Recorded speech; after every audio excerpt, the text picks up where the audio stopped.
Well, you know, the team in turmoil, the Miami Dolphins, they're in the news really daily for the alleged bullying scandal involving some of the players, and now it's drawing attention to a much larger problem. Yeah, not just bullying and intimidation in the NFL, but also in college and high school sports. If your kids play an organized sport, our next guest has some really priceless advice. So James Stewart played in the NFL for 8 years, including with the Jacksonville Jaguars.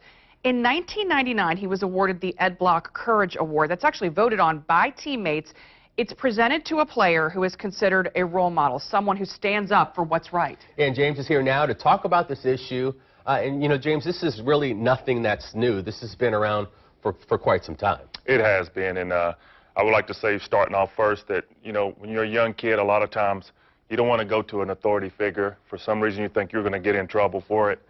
So a lot of kids, you know, don't speak out. But they need to speak up as soon as possible so to let somebody know.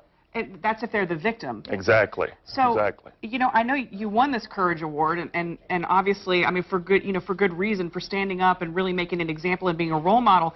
How do kids do this? I mean, how do they find that courage to do this? Because if you're in a team mentality, it doesn't matter if it's NFL, if it's college, whatever it is, even if it's high school, it's a tough thing. I think it starts at a young age. I think the parents have to get to the kids at a young age and tell them that no matter what happens, you need to come to me and tell me what's going on. Catching it early is the best start. How do you become that stand-up guy on a sports team? Or, you know, and this is advice for parents as well, that they could tell their kids.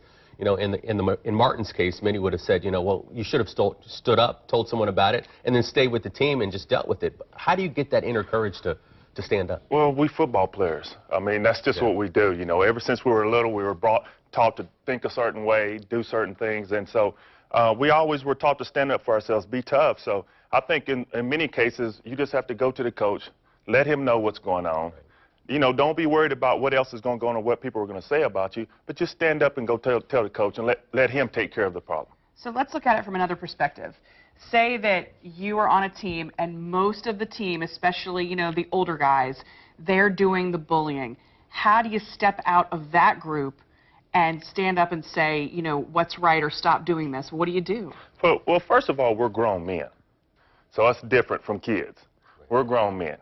We should be able to handle our own business. And if somebody's really bullying you, no matter how many guys it is on the team, you have to go to the coach. The coach has to go to the owner, and they'll handle it. And it'll be in-house. So that's how they take care of it. I never worried about it when I played. Yes, I got hazed, you know, like everybody else.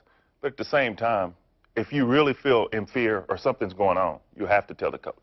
How do you feel about this being in the NFL spotlight? I mean, this is in the headlines every single day, and, you know, they're saying that this is another workforce and that, you know, bullying was taking place there. You know, I really think that since the media's gotten hold of it, it's gotten a lot bigger than what it should be. Right. This happens all the time. It's really playing around. I know it's harsh in the words that were coming out, but it is a locker room mentality, and people have to realize that. It is different. We talk different in the locker room than we do outside in regular life. So I think it's gotten blown out of proportion. We've taken it a little too far.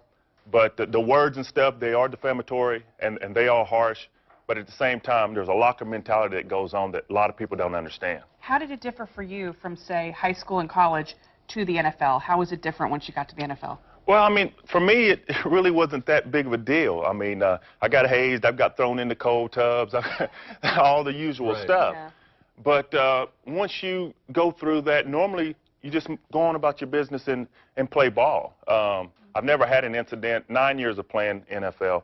I've never seen it. I've never heard anybody been bullied. I've never seen it even going on. So, and if it did go on, you stood up as a man, told the person who was doing it to you, hey, enough of that. Right. You know, I don't want to hear it anymore, or go to the coach and get it handled. We appreciate your insight. Yeah. And